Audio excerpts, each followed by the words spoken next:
What's up, beautiful people? It's your girl Lenny. Welcome back to my channel. So you guys, it is yet another fabulous Wednesday, and I hope that you are enjoying your day thus far. And if it is, by the time you see this video, your day has already ended. I hope that you would have thoroughly enjoyed it. Now, before we get into the content of today's video, I just want to give a very special birthday shout out to one of my longtime friends. Now, shout out to you, Lisel. You celebrated your birthday last Monday, July 4th, and I know that you celebrated quietly, girl, but the entire month is yours to celebrate, right? So celebrate and enjoy thyself to the fullest, and I wish you a year of love, happiness, laughter, joy, and good things. May God bless and keep you now and always, and grant you many, many, many more birthdays to come. Blessings to you, old friend. Now, let's get our chit chat started. Now, today I want to share with you 3 of my favorite quotes.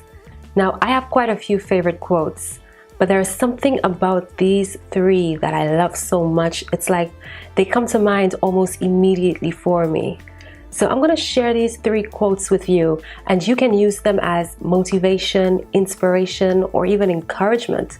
I just want to share them with you, hoping that they would ignite some sort of spark within you, or that it will fuel you to continue on your authentic journey.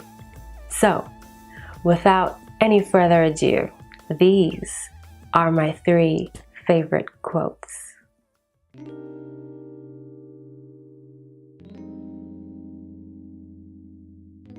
Now, the first of my selected 3 is a quote that my high school principal used to say all the time, and it goes like this: "The consciousness of success is ample reward." Now, when I heard this quote, I found it to be so profound. And all it means is that when you would have toiled or worked hard and you would have succeeded at your goal or your venture, your mission, or the task set out before you, and you are conscious of your success, you are conscious that you have attained that goal, like you know that you have succeeded at what you set out to accomplish. That knowing, that knowledge of your success is ample reward for you. So in other words, you don't need somebody to come and tap you on the back and say, "Job well done, girl. You did a mighty fine job over here." Nor do you need high praises or gifts or comments to lavish you with, compliments. The fact that you know that you have succeeded at that thing that you set out to do is ample reward for you. And now that quote resonated with me at such a tender age, because I was well aware of people just doing things just to obtain the high praises of other people, right? And if they didn't get that high praise, then they got sour. And they started to talk about all the times that they did this and they did that, and nobody recognized them, or nobody complimented them, or nobody showcased them for doing their excellent work. Listen, it is excellent to be acknowledged or complimented when you do something well. But if you're not, but you are conscious that you have done the work that was given to you very well, you have succeeded at it, then that is ample reward for you. So just rest assured. Don't worry about a thing, because in due season, God will reward you openly. Don't grow weary in your well-doing. Continue to do what you were put here to do. Continue to do your good works. Continue to showcase your talents and to be authentically you. Don't look around for people to praise you or acknowledge you. In due season, you'll reap that reward. So that was my favorite quote, number 1. The consciousness of success is ample reward.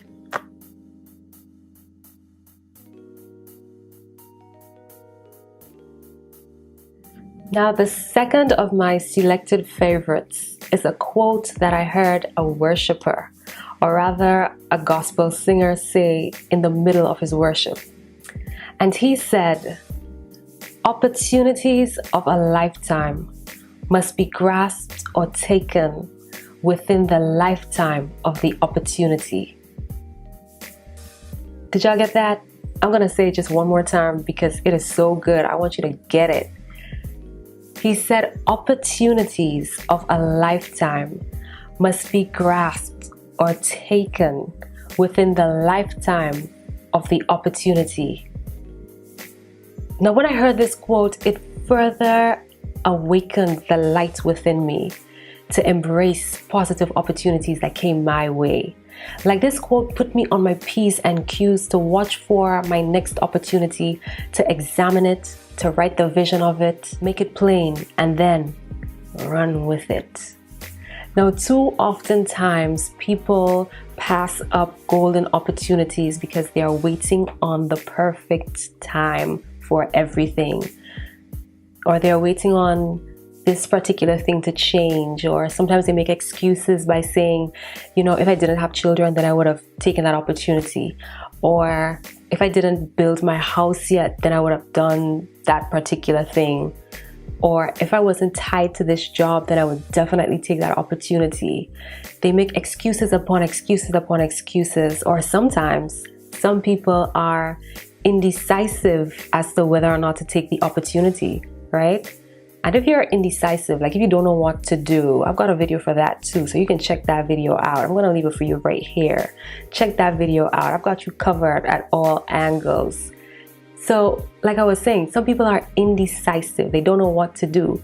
But the thing about making excuses and being indecisive is that while you're in that state, time is going. And if time is going, it means that the opportunity is also going. The opportunity is going to be expired. And so you want to make use of that opportunity within the lifetime of the opportunity, because not all opportunities last forever. Sometimes when you finally make up your mind to take an opportunity and you go back and say, you know what, I think I'm actually going to take this opportunity, the person looks at you and they're like, well, your time passed. Like, I gave that opportunity to somebody else, or that opportunity no longer exists, right? It's no longer here. So you have got to take hold of your good opportunities during the lifetime of that opportunity. On the other hand of the coin, or on the other side of things, there are some people who don't take opportunities because their friends are not included in the opportunity. Some people feel so tied to a friend that if that friend is not going to be a part of that thing, they feel like, you know what, I'm just not gonna take it. The friend is not even qualified to do what you can do, but because that friend is not going to be tagging along or stringing along, you feel like you shouldn't take the opportunity because now that friend is going to be left out. So that's really nice to have that compassion towards your friend. That's great, that's excellent. But let me let you know this: sometimes in life, your calling or your mission, your purpose can be way different to that of your friend's calling or mission or purpose. So you can't just put your mission aside just to accommodate your friend's own, because you both have two different paths to walk in life. So you've got to walk your path. You've got to fulfill your purpose, because you were here for a particular thing. So if an opportunity comes your way again, and it's a golden opportunity, I'm talking about a positive opportunity, something that could take you to another level, something that is going to enhance or enrich your life. And that's how you know an opportunity is good for you. It's going to enhance your life. It's going to enrich your life. It's not going to bring you sorrow, right? So if that comes along, take that opportunity within the lifetime of the opportunity. Don't, as we say in the Caribbean, don't dilly-dally, which means to waste time. Don't waste time on it. Take hold of your opportunities. So that was my favorite quote number 2. Opportunities of a lifetime must be grasped or taken within the lifetime of the opportunity. Don't let that opportunity expire on you. Take hold.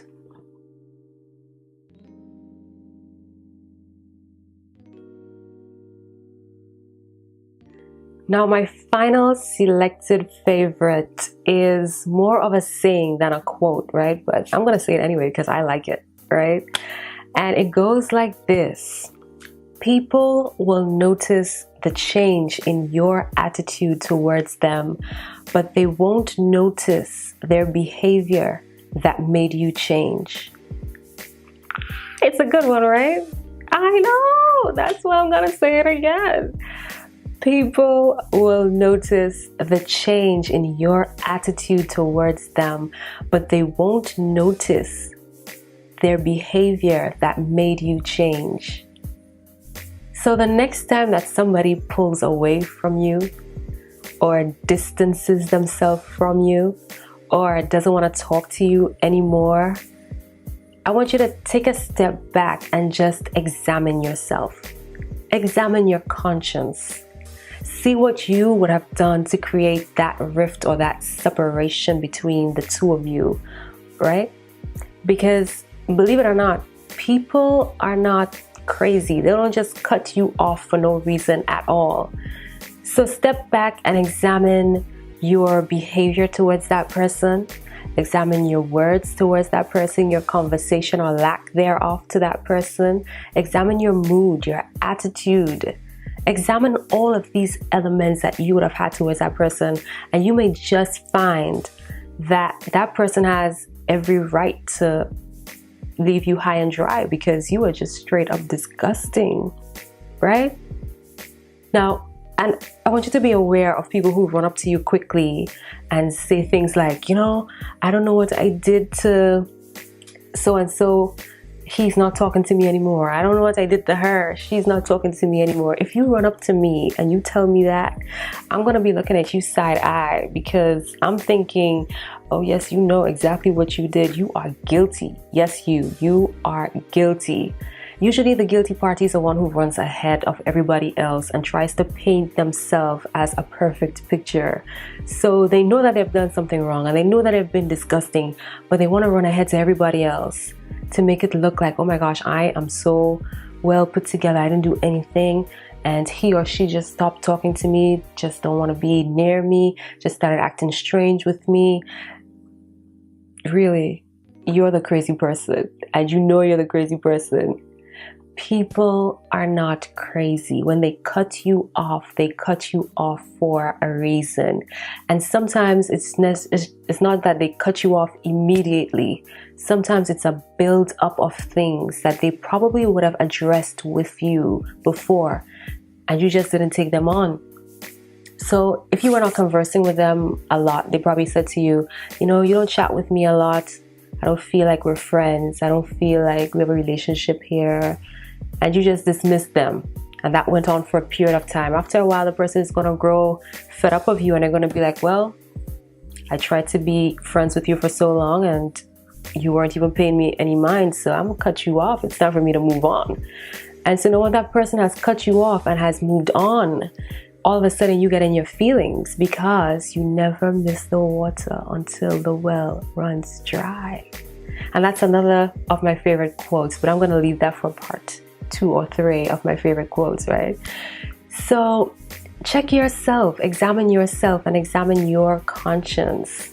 See if you did right by that person, because most of the times it's something that you've done that would have made them cut you off to begin with. So examine yourself, check yourself.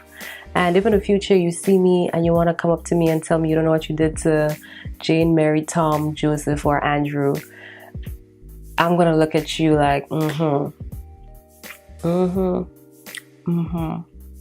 not believing a word that you're saying. I'm not believing anything that you're saying, because as far as I'm concerned, if you are so quick to run up to me to tell me that you don't know what you did to that person, means that you could have called them, talked to them, found out what you did, since you didn't do anything wrong, because you're painting yourself as this perfect picture of not doing anything wrong. So since you didn't do anything wrong, why don't you go to Jane or Tom and say, Jane or Tom, what's up? You're not even talking to me anymore. Why are you not talking to me no more? Right? What? Right? The fact that you can't go to the person and ask them why they're not talking to you, or why they've distanced themselves from you, means that you know what you've done. You've done something wrong, right? So those were my 3 favorite quotes, and I hope that you enjoyed this video and that you were able to relate to it. And if you did, if you found something that I said to be true, be sure to click the like button down below. And if you are not yet subscribed, be sure to subscribe to this channel so that you don't miss out on all of the good content. And I have to say a very special welcome to all of my new subbies. I see you, I recognize you. Welcome to LeniJay Talks. So folks, I'm gonna see you guys next Wednesday. And if you don't see me on next Wednesday, it means that I'm caught up with other activities, right? Because I really want to post a video every Wednesday, but sometimes my schedule does not permit me to do so. So just bear with me, right? So until we see again, let's say what we say together. Be you, stay true, and let your authentic self shine. Bye.